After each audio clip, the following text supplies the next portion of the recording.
You're listening to The Tarot Diagnosis. I'm your host, Shannon. I'm a licensed psychotherapist, and I also happen to have a love for tarot. Each episode, I invite you to reflect with me as I work to demystify the tarot and the human experience, all while exploring tarot's connection to mental and emotional health. While this podcast may feel therapeutic, it is not meant to take the place of psychotherapy. So grab your cards and join me as I work to create a pathway to better understand ourselves and those around us.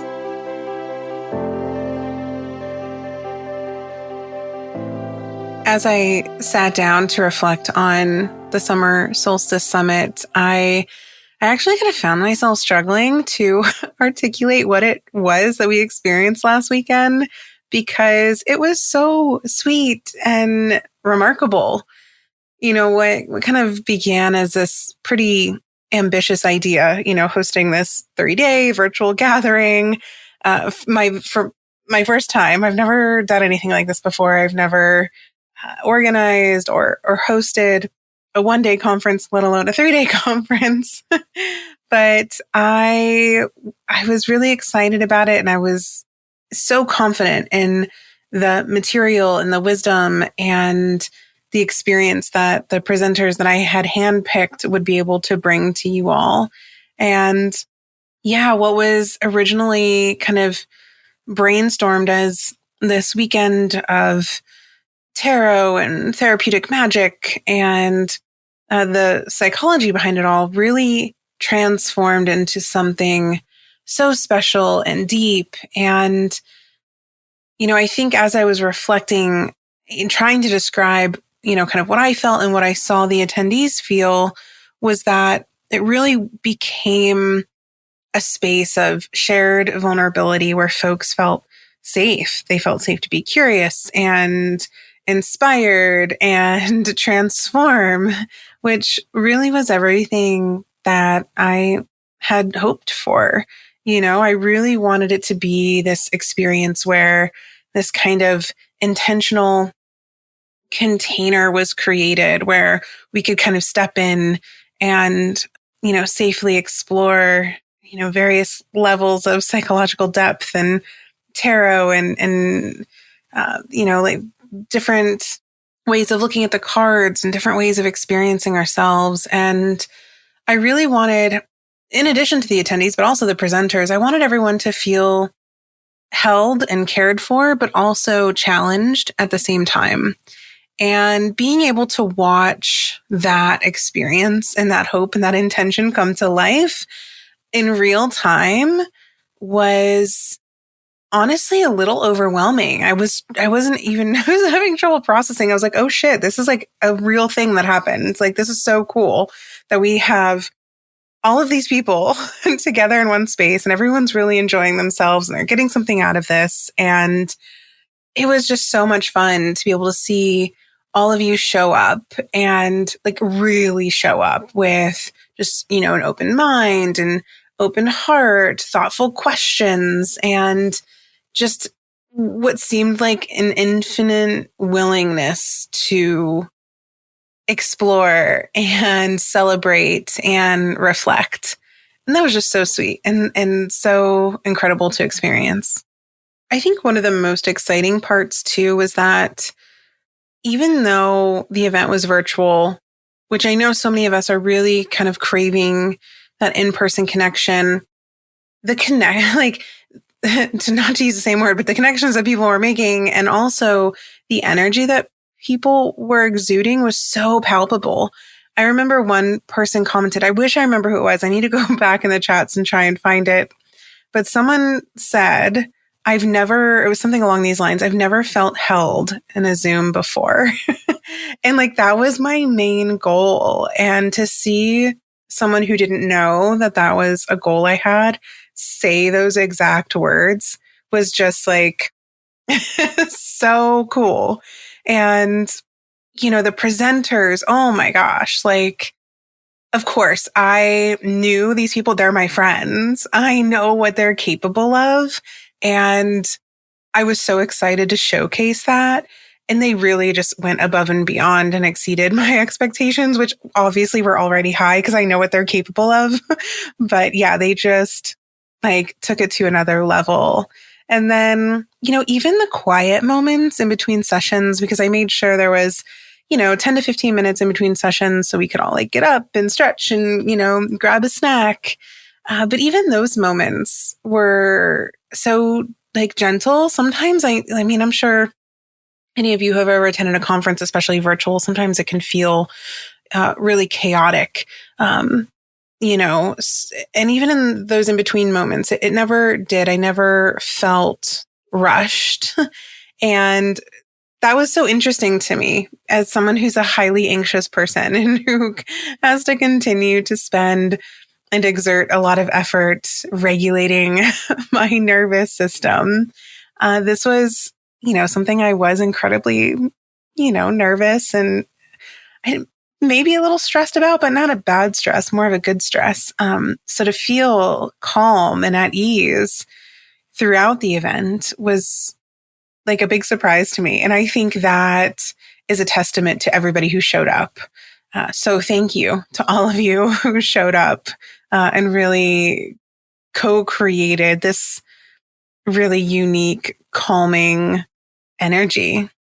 I think something that I'm most proud of when it comes to this summit was that I wanted people to feel inspired and kind of step into themselves. Hopefully that makes sense. I basically wanted to invite people, attendees and presenters to really kind of remember who they are, reclaim certain parts of themselves, especially the parts of themselves that maybe they've like buried or dismissed or disowned.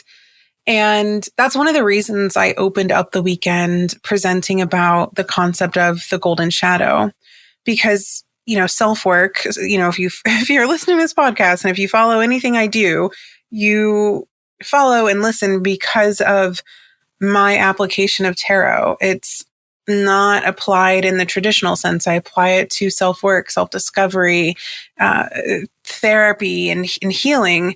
And so much of that work is so heavy. And then with tarot thrown into the mix, it can be even more confronting than we realize sometimes. And so it was really important to me that I, kind of created this weekend where it wasn't just about heaviness, where it was also about uplifting people and, saying, hey, here are all these other parts that you don't necessarily need to like fix or change. Here are parts of yourself that you get to discover and be excited about. And another part of this weekend that I am also very proud of is my moderator, Daylina Miller, who was just a total rock star of a moderator and rock star, just like behind the scenes, such a calming presence and eager helper. And they've been working really hard to get the recordings all polished and ready for all of you who couldn't attend live. So keeping an eye on your email for information about that. And yeah, I think I just also want to say, I know I reached out to the presenters privately, but I'm just so deeply grateful for all of you who showed up in the way that you did, shared your wisdom and your time and your energy and effort. So thank you all so much. Ultimately, the energy of the solstice reminds us that we're kind of at a turning point. And, that turning point could look different for everybody, of course, but we all have these moments in time when life starts to begin to shift, both collectively and personally. And I know that life is so difficult and scary and uncertain for so many of us right now.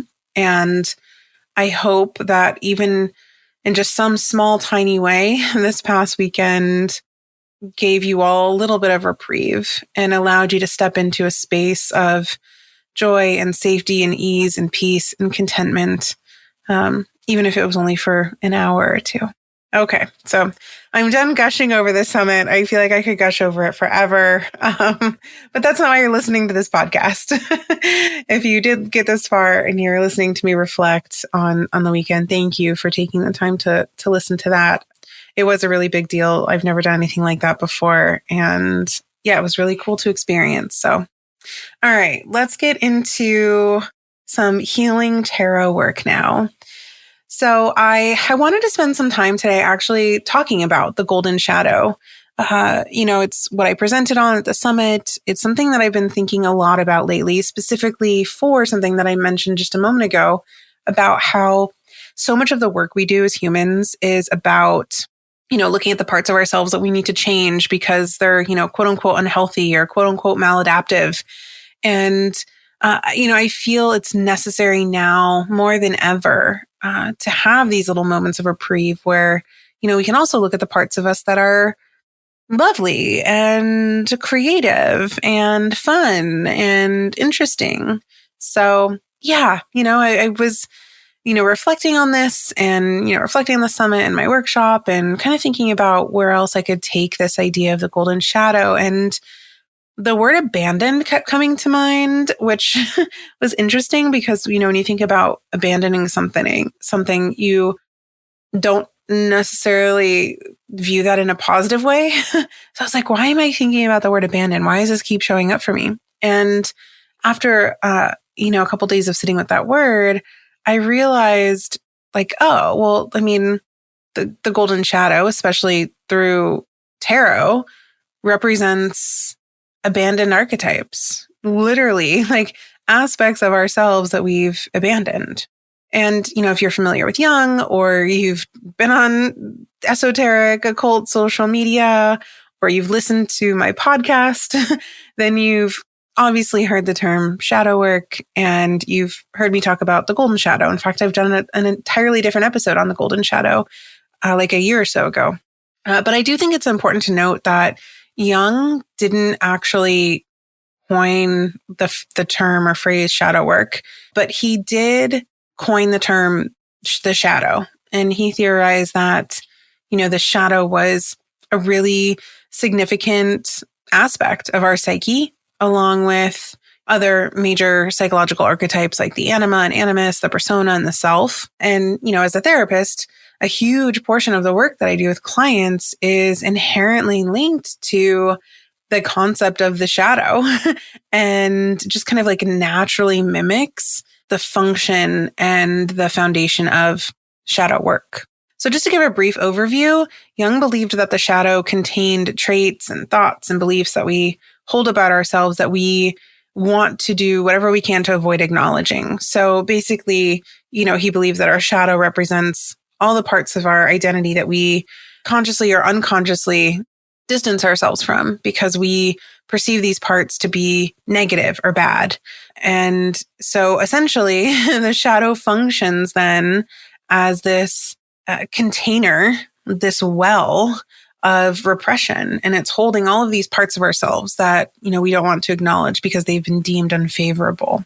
And while the overarching theme of the shadow and shadow work in general, encompasses all of these things that we might consider undesirable, these undesirable traits or characteristics, Jungian analysts and enthusiasts are the ones who then went on to kind of acknowledge that there is a duality about the shadow. And they're the ones who highlighted and started exploring the idea of the golden shadow. And the idea behind the golden shadow is that, if we have all of these undesirable qualities and traits, then we must also have these that we repress. Then we must also have some positive qualities and traits that we repress. So things like our creativity, our curiosity, our sense of humor, our sexuality, our neurodiversities, anything that may have been dismissed or ignored or shamed by others, that then gave us this impression that we are supposed to deny or repress, or in this case, abandon these traits. And this might look like someone having told us that, qualities that we had were annoying, or that we were too much, or that our interests were not practical. So we learn to abandon them, tuck them away, hide them, and not touch them anymore. And, in the same way that the shadow holds traits that we reject, the golden shadow then holds all of our potential, our authentic identities, our creativity, our values, our joy, because the shadow acts as this, container of the traits that we believe to be negative. Then the golden shadow is this other container that we get to explore and hop into. And I think that's really exciting because if we look at it through that lens, golden shadow work is equally, if not more important and as valuable as, what we know to be traditional shadow work. So yeah, so I was thinking about, okay, well, if the golden shadow holds our repressed authenticity and repressed potential and repressed interests, then it also functions as the abandoned archetype. So I was thinking about, oh my gosh, that could be a whole rabbit hole that I go down and think about how we could look at each archetype in the tarot as something that we've abandoned about ourselves. So that's what you and I are going to do today on the podcast. All right. So if you don't have a deck nearby, go ahead and grab your cards because we are going to shuffle and pull and start to explore how this card could represent an abandoned archetype of the self.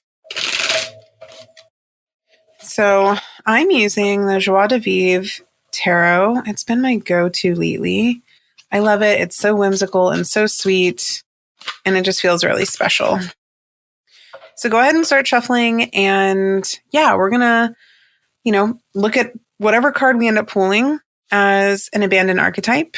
And we're going to look at the qualities of this card. And we're going to think about the qualities that we admire in this card or some of the positive traits that this card embodies. And, you might be thinking, well, what if I get a card like the Tower or the Eight of Swords? That's when stuff gets really fun. And that's when tarot is most exciting for me. I love a good challenge. So I will challenge you to then step into tarot as a thought exercise and step outside the box and really look at, that card through a different lens. All right. So keep shuffling and then pull a card. Oh, that's funny. Of course that would happen. So I literally just said a moment ago, you might be wondering, well, what do I do if I pull a difficult card like the Tower? And what do I pull? The Tower. I'm actually really excited about this because I spoke about this card as a golden shadow in my Discovering the Golden Shadow workshop at the summit. And it's actually one of my favorite cards to look at as a golden shadow because I view it as, someone who has this energy where they are unafraid to just tear down structures that, no longer serve them. So, I'm thinking of outdated, archaic, systems. I'm not thinking like literal structures, the kind of structures of how we function as a society, and ready and eager to build, newer, more inclusive spaces.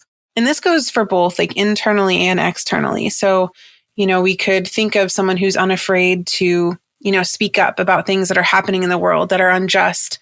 And that would be external. But internally, the Tower as a golden shadow is someone who's unafraid to look at their own bias and look at ways in which they might, have prejudice. So I think that this is a really important card as a golden shadow. And it also really highlights the value in letting go of what no longer serves them and what no longer serves their community. Because there are, two people in this card. This isn't a solo card. So this is someone who's, really willing to work, I think with others as well. I like to view this, especially as a golden shadow, as like the protester or the advocator, someone who is unafraid to get their hands dirty in order to make things right. And yeah, kind of just a naturally disruptive truth teller and leader, and someone who is unafraid of kind of radical reconstruction, again, internally and externally. So if you pulled the Tower, I might ask you, okay, what qualities of this card then do you admire? And so then you would sit and list like, okay, well, if I'm looking at it through that lens, I admire, that this archetype is, unafraid to break down systems and structures that no longer benefit them or that are harmful. And then my follow-up question to you would be something like, okay, well, in what ways have you abandoned those same qualities in yourself? And you might say something like, well, I'm I feel like my voice doesn't matter, or I feel like it wouldn't make a difference if I tried to make a change. And so then we would spend some time talking about like, okay, well, let's talk about the stories right there that exist, these narratives that you've established about how your voice doesn't matter and about how you feel like you aren't enough to make change. And then, we could spend a whole session just exploring, those schemas and those narratives. And then I would say, okay, well, let's talk about some action steps, and let's talk about what it would feel like to take action as the tower, as an abandoned archetype, as a golden shadow, and, what that would look like for you moving forward. And then, beyond exploring yourself through this idea of the abandoned archetype, you can also find your golden shadows in places where you feel like you have to stay small or humble. So again, a lot of that concept of the golden shadow, just like the traditional shadow, is rooted in feelings of shame. So, maybe, for example, you're actually maybe really proud of a painting you've been working on, but you're nervous. You don't want to show people, you don't want to tell people because, you're worried they'll think you're showing off. Or, someone in your past told you, you shouldn't show that stuff off. That's something that you keep private, don't brag. Or maybe you're a natural public speaker. It just comes really easily to you. But somewhere along the line, you've been taught that you have to stay humble and avoid the spotlight. And so you should not be out there speaking and sharing your truth or sharing your ideas. Another place where we might identify the golden shadow is in areas where other people compliment us or acknowledge us or see us, but that make us cringe or feel really uncomfortable. Those are also like major telltale signs that you've got some golden shadows living in that space. So essentially, the traditional shadow is made up of all these traits that we really don't want to be, but have the capacity to be. And then the golden shadow is made up of all the traits we wish we could be, but that we don't allow ourselves to be, but we actually are. And I love talking about this also through, especially if we're talking about it through the lens of tarot, from a developmental perspective. And then we can look at the pages and the courts. So the pages deeply connected to childhood and adolescence, which is, those core periods of time when our shadows really begin to form. And then the rest of the court cards, so the knights, queens, and kings, those are also really pivotal archetypal markers of development worth exploring when you're participating in shadow work, especially in terms of shadow formation throughout the lifespan, because the knights, queens, and kings all represent early, middle, and late adulthood, respectively, of course. It's actually during the formative years of childhood where we end up kind of collecting experiences that have a significant impact on the development and kind of our shaping and understanding of ourselves and the world around us, which always makes me think of something that Robert Bly wrote about in a little book on the human shadow. He basically just explains that we're born with this kind of like invisible metaphorical bag that we carry throughout our life. And I always think about the Fool when I'm reading this, or I'm thinking about Bly's work, because the Fool holds a bag. And, so during childhood, parts of ourselves that other people, especially parents and caregivers and teachers, other people in authority, disapprove of, anything they disapprove of are placed into this bag. And Robert Bly basically believes that this, or describes this developmental process as quote unquote bag stuffing. Not the most eloquent term, but that's what he calls it, bag stuffing. We're literally just stuffing this invisible bag with shit we've experienced throughout our life. And, it kind of continues into adolescence and adulthood, where the messaging shifts from caregivers and teachers to then more so our peers and society as a whole. And Bly believed we spent our early years filling this bag, with all the parts of ourselves that other people have deemed unacceptable. So I think, our traditional shadows and our golden shadows until about our 20s. And then he believed we kind of started to begin this work of emptying that bag. And, if we look at the traditional Rider-Waite-Smith imagery, the fool is, carrying that bag over his shoulder at the start of his journey. And then we can say, okay, well, that bag is holding at least 2 decades worth of shadows and stories. So the remaining cards in the tarot, or even we could even just say the remaining major arcana, help us uncover what might be in that bag. But I think we could look at the entire tarot as a whole to help us discover what might be in there. And during what Bly referred to as bag stuffing, he believed that we developed these, traits and habits and coping mechanisms that were in direct response to the experiences and expectations and limitations that were imposed on us by our caregivers, our teachers, society, our peers, coworkers, friends, siblings, anybody. And then it was during this time that certain aspects of our personality, may have been labeled as undesirable, especially by people we consider important. And so that's when that kind of shame spiral starts to develop. And then we learn, okay, we're supposed to suppress these traits. We're not supposed to talk about them. We're not supposed to be them. And that's when they become part of our shadow or our golden shadow. So I wanted to pull some more cards, and I would love for you to do this alongside me. I want to kind of walk you through and explore how tarot can help with this type of golden shadow work. So we're going to do a 3-card spread, something relatively simple, not too overwhelming. And this one's called Identifying the Golden Shadow. So it's exactly as it sounds. So card 1 is going to represent any sort of unacknowledged potential of an abandoned archetype. So remember earlier in the episode, we pulled a card to represent an abandoned archetype. So we're kind of doing that again. And we're going to pull a card that represents the abandoned or the potential of that abandoned archetype, aka a golden shadow.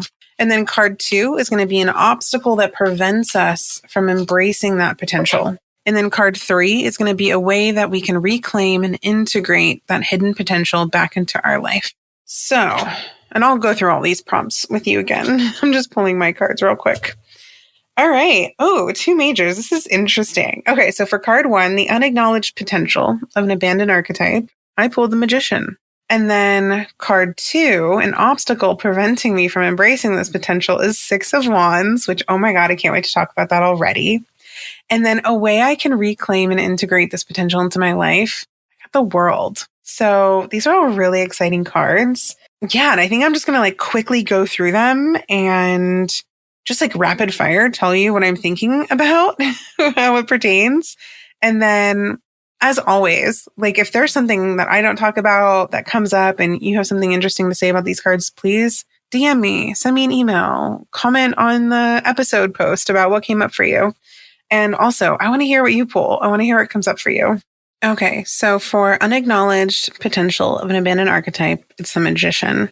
My first immediate thought is having, obviously you're a creator. You have the ability to make things happen. You have lots of ideas. You're very innovative. But somewhere along the line, you've learned to abandon that part of yourself because maybe you've been told that that's too much, or you're too all over the place, or, that's not practical. You shouldn't be in a creative mindset.